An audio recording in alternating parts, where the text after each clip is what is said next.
Okay, I'm here outside of greenhouse 3 there's a tropical bed here. And we have several oleander specimens. That's our next plant. The common name is oleander. The scientific is Nerium oleander. The leaf arrangement could be opposite or whorled. Leaf form is simple. Leaf margin is entire. This is a shrub. It's broadleaf and evergreen. Height is large. This is a smaller specimen, but as you get closer to the coast, they can be incredibly large. Form is rounded.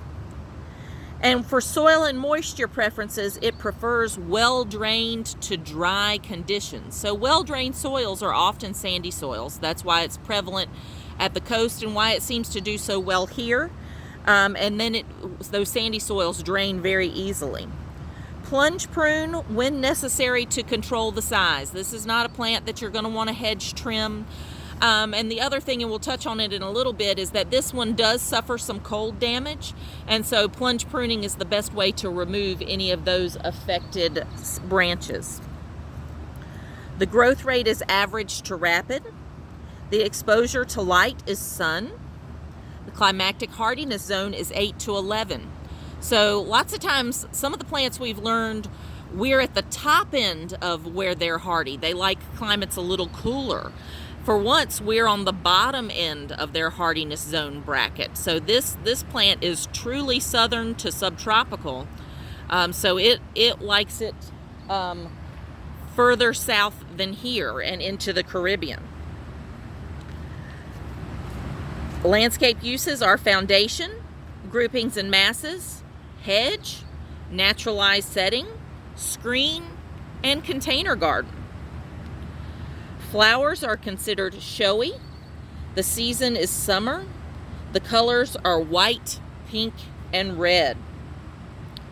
The fruit is considered profuse. It's a long pod, 5 to 7 inches long. It's green when it's immature, brown when it's mature. It is not edible. All parts of oleander are poisonous.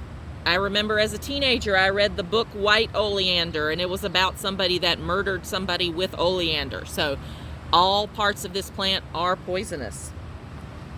Autumn color, not applicable. Leaf texture is medium to fine. No notable bark characteristics, no notable, there are a lot of cultivars to choose from. I did not isolate any particular ones that you needed to know. Most often people select these by the color of the flower. Pests and diseases, scale is a problem we have here. We have some that suffer from scale pretty regularly. It's not a North Carolina native, not a U.S. native, not invasive. It is salt tolerant. As I said, this is a popular landscape plant at the beach. Other information, it's wind tolerant. So that's important to know for those beachy settings as well. And it's excellent used in the coastal plain. This is Endure on page 764. As I said, I'm outside greenhouse 3. We have this specimen here, and I'm going to ease around the corner. So here's another group. As you can see, this one suffered some winter damage. Something with its exposure just around the corner, it was not as protected. So I haven't had the chance to come in and prune it yet, but like here, I would probably take this one back way down in. This is a good time.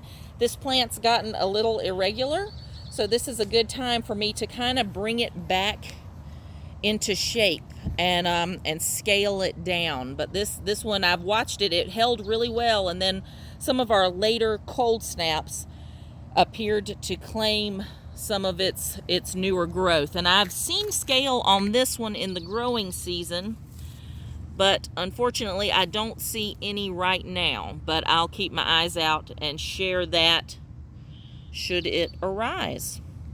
And then there is the tropical garden behind the succulent garden. There are some specimens there too. All right, thanks.